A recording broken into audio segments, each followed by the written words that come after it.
రైతులు భూములు ఇచ్చిన రైతులు రోడ్డు మీదకి వచ్చి నిరసన తెలియజేస్తుంటే టాలీవుడ్లో ఉన్న సినీ ప్రముఖులు ఎవ్వరూ వాళ్ళకి సంఘీభావం తెలియజేయకపోవటం మీరు ఎలా చూస్తారు సీనియర్ ఆర్టిస్ట్గా?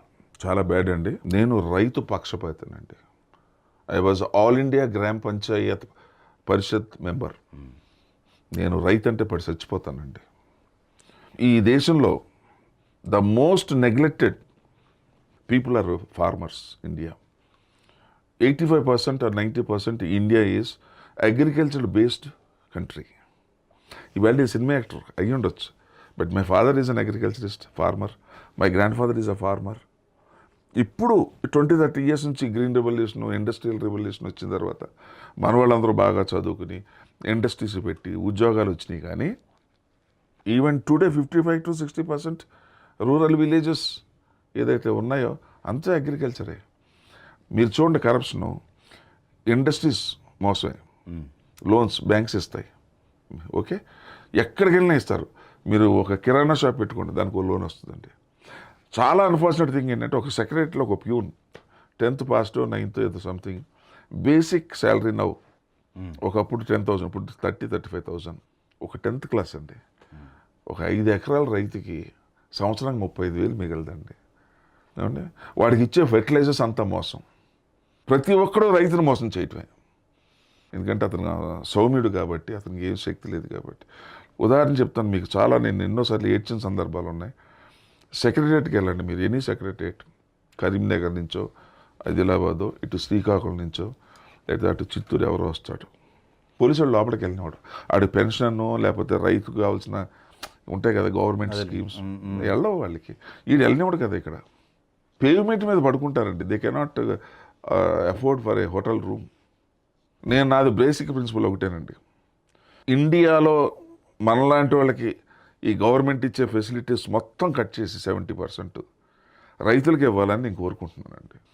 ఆ రైతు పండించకపోతే మనకి భోజనం పెట్టేవాడు ఎవడు సార్ మనకి? ఈ దేశంలో ప్రతి రైతు కూడా కారులో తిరిగిన రోజునే ఈ ఇండియా ఈజ్ రియల్ భరతఖండం, పుణ్యభూమి, కర్మభూమి. ఈవేళ మీరు అమరావతి తీసుకోండి, నేను 100% support for that. Not as an artist, నేను ఇండివిజువల్గా సపోర్ట్ చేసుకుంటున్నాను. నేను ప్రపంచంలో నేను అంతా చదివాను కాబట్టి చెప్తున్నా.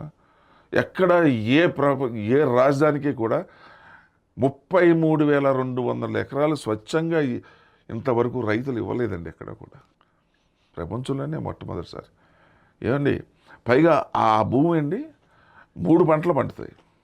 మీకు గోదావరి జిల్లా గొప్ప అంటారు, గోదావరి జిల్లా పండేది 2 పంటలే, బట్ ఇది 3 పంటలు పండుతాయి. అటువంటిదండి వాళ్ళు పిచ్చోళ్ళకి ఇచ్చారండి 33,000 ఎకరాలు. చంద్రబాబు నాయుడు గారు చూపించిన విజన్కి హైదరాబాద్ మహానగరం పోయింది. ఇక్కడ మా భూముల్లో అటువంటి మహానగరం వస్తే రైతుకి ఎవరి ఇయర్ ఇచ్చే డబ్బులు ఏదో కవులు ఇచ్చినా ఒక 2-3 ఏళ్ళు ఇచ్చిన తర్వాత ఆయన ఏమడిగారు, 25% ఆఫ్ దేర్ ల్యాండ్. నేను 2 ఎకరాలు ఇస్తే, ఒక ఎకరం ఇస్తే నాకు వచ్చేది 250, 1000 గజాలు ఇచ్చాయంటే 250 గజాలు నాకు ఇస్తారు. అది కూడా డెవలప్ చేసి ఇస్తారు. ఆల్ యూనివర్సిటీస్ అక్కడికి వస్తాయి, పెద్ద పెద్ద కంపెనీలు వస్తాయి, మొత్తం క్యాపిటల్ అవుతుంది. అక్కడ క్యాపిటల్ అయిపోనే స్వర్గసీమ అయిపోతుంది. అక్కడ నా సైట్కి బోర్డు అంత వాల్యూ వచ్చేస్తుంది, నాకు కాంపెన్సేట్ అవుతుంది.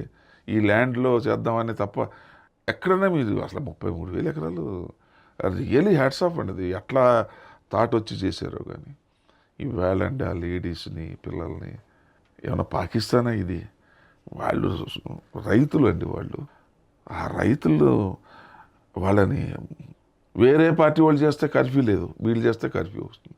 ఈవెన్ నిన్న హైకోర్టు కూడా చివాట్లు పెట్టింది. అసలు 144 సెక్షన్ ఎప్పుడు పెట్టాలి, ఎలా పెట్టాలి? Why the police have misbehaved like that, I don't know. This type of police have seen in Bihar and Madhya Pradesh. Okay, but not in South India. మన సౌత్లో ఎప్పుడు అలా చేయలేదు. అయితే మరి ఆ రోజున కొద్దిగా అలాగా బిహైండ్ ద స్క్రీన్ ఏంటో మనకు తెలియదు. వాట్ వాజ్ ది ఆ పోలీస్కి వచ్చిన ఇన్ఫర్మేషన్ ఏంటో ఇవి మనకు తెలియకుండా మనం మాట్లాడుతాం. ఓకే, అంటే ఎట్లా ఎందుకు అలా బీసేసారు? But I'm sorry for that. వాళ్ళని ఎట్లా కాంపన్సేట్ చేస్తారు మీరు? ఎక్కడన్నా 3 రాజధానులు ఉంటాయా? ఇంత స్ట్రైట్ ఫార్వర్డ్గా ఉన్నప్పుడు కొంతమందికి ఇక్కడ ఫిల్మ్ ఇండస్ట్రీలో ముందు ఒక రకంగా మాట్లాడతారు, వెనక ఇంకో రకంగా ఉంటుంది. అది వెరీ కామన్ అండి, వెరీ కామన్. మరి మీరు ఎట్ట సెట్ అయ్యారు? అది ఇప్పటికి నాకు అర్థం కదా, అందరూ అదే అంటారు. అందరూ అదే అంటారు. ఏమో నేను అది ట్రబుల్ ఫేస్ చేయలేదు, because I was always frank. ఉన్నది ఉన్నట్టుగా. సో ఇది చాలా విచిత్రం, చెప్పొచ్చో లేదో నాకు తెలియదు. మాకు ఎవరన్నా నిర్మాత వచ్చి, సార్ మీరు ఎవరికో ఇచ్చేశారు కదా కాల్ షీట్, 1 డే ఈ షెడ్యూల్లో నాకు ఇవ్వండి, ఏమంటే నేను ముహూర్తం స్టార్ట్ చేసేసుకుంటాను నా సినిమా ఓపెనింగ్, నెక్స్ట్ మీ కన్వీనియంట్ డేట్స్ ఇవ్వండి అన్నాడు. ఇచ్చేవాడిని కదా. I said it is illegally wrong. Illegal అంటే నేను ఆల్రెడీ ఇచ్చేసాను ఆయనకి, నేను ఎట్లా అది how can I bring it back? Okay. So అది ఆ టైంలో అతను బాధపడ్డా. అదే వీడేంటి ఒకరోజు అందరు ఇచ్చేటప్పుడు వీడికి ఏమొచ్చిందని అనుకోవచ్చు. But slowly they came to know that I'm this type of person. నాకు ఎవరితో ప్రాబ్లం అలా ఫీల్ అయిన వాళ్ళు చాలామంది అది మళ్ళీ నాకే వచ్చి చెప్పారు. చాలా గ్రేట్ సార్, మీరు really we are very happy whatever it is అంటే చెప్తే నమ్మరు. ఈవెన్ 1 డే కాల్ షీట్ కూడా నేను అడ్జస్ట్మెంట్ చేయలేదు నా 40 years లైఫ్లో. అంటే అందుకనే కౌంట్ చూస్తుంటే మీరు చాలా తక్కువ ఉన్నాయి. అది కూడా ఇష్టమైన సినిమాలే చేసేవాడిని. ఆ బ్యాక్ డ్రాప్ నాకు బలహీన బడుగు వర్గాల యొక్క రిప్రజెంటేషను, ఎస్పెషలీ హాస్పిటల్స్. ఈరోజు మనతో అసలు కరప్షన్ అనేది తారాస్థాయికి వెళ్ళిపోయింది. ఇండియాలో is one of the most corrupted country. మనం ఇంటర్నేషనల్ అనాలిసిస్ తీసుకుంటే మనది ఇంచుమించుగా చాలా టాప్ రేంజ్లోనే ఉంటుంది. నేనేంటంటే అందరూ ఎవ్రీబడి ఇలాగ అనుకుంటే what about the country, we should do something to the nation. ఇది గ్రేట్ అని నేను చెప్పను, కానీ అది ఎందుకు వచ్చింది అనేది నేను I cannot give you correct answer. అది చిన్నప్పుడు అలాగా పడిపోయింది నాకు. ఇంకోటి అసలు మీరు ఎంటర్ అయిన తర్వాత అసలు సినిమా గురించి తెలుసుకుందాం అని చెప్పేసి మీ సొంత డబ్బులు ఖర్చు పెడుతూ సినిమాలోకి ప్రవేశించారు, ఫిల్మ్ ఇండస్ట్రీకి. సో స్టార్టింగ్లోనే ప్రొడ్యూసర్గా మారారు.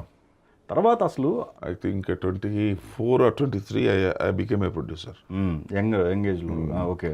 అప్పుడు మీ ఫ్రెండ్స్ కూడా ఉన్నట్టున్నారు కదా, మొత్తం పార్ట్నర్స్. అసలు యాక్చువల్గా నేనే సొంతంగా తీయాలనుకున్నా, బట్ నాకు మా వేజర్గా వీళ్ళందరూ అడ్వైస్ ఇచ్చింది ఏంటంటే అనుభవం కావాలి నాయన, it's not the right thing just going away putting your money in the wind and getting, it's not a good thing. Yes, I felt it is right. అప్పుడు చలిచీమలేని సినిమా, ఫస్ట్ సినిమా 15 మంది పార్ట్నర్లు, 10,000 అంటే నేను తీస్తా అంటే వద్దన్నాడు ఆయన పాపం. అందరూ చూడు అసలు అనమాట. అది నేను దాంట్లో కూడా యాక్చువల్గా నిజం చెప్పాలంటే దాంట్లో ఒక వేషం వేసాను ఫస్ట్ టైం. ఎవరికి బట్ అదొకటే గ్లామర్ క్యారెక్టర్ ఆ సినిమాకి. అదంతా art type cinema. But 1.5 lakh అయిందా సార్ అప్పుడు? 1,90,000 అయింది అది. ఓకే. సినిమా మొత్తం నాకు ఎక్స్పీరియన్స్ వచ్చింది. ఆ తర్వాత మళ్ళీ 2 సినిమాలు హైదరాబాద్ బేస్డ్ సినిమాలకి నేను వెనకాల ఉండి నేనే షూటింగ్ కంప్లీట్ చేసి ఫ్రెండ్స్కి అలా చేసి పెట్టాను. 3-4 సినిమాల అనుభవం వచ్చిన తర్వాత ఇక స్ట్రైట్ అవే జంప్ అయిపోయాను ఇక. కానీ అప్పటికి అంటే ప్రొడ్యూసర్గా కాకుండా ఇంకా ఆర్టిస్ట్గా అవుదామనే ఆలోచన ఎందుకు కంటిన్యూ చేద్దామని ఉంది లోపల ఉందా? ఇప్పుడు ఎట్లా ఉందంటే ఆర్టిస్ట్గా వెళ్ళాలంటే నాకు అటు ఇటు ఎవరూ లేరు నాకు. ఓకే. సపోర్ట్ లేదు అసలు. నేను మెడ్రాస్ కూడా ఎప్పుడు వెళ్ళలేదు కూడా. టు టెల్ యూ ఫ్యాక్ట్ 78లో చలిచీమలకే నేను మెడ్రాస్ ఫస్ట్ టైం చూసాను. అసలు బేసికల్గా ఏంటంటే నేను డ్రామా ఆర్టిస్ట్ని కాదు. డ్రామా అసలు ఏబిసిడి తెలీదు యాక్టింగ్ గురించి. ఏమీ లేకుండా మనకి ఎవరిస్తారు. But I'm little bit passionate to that industry.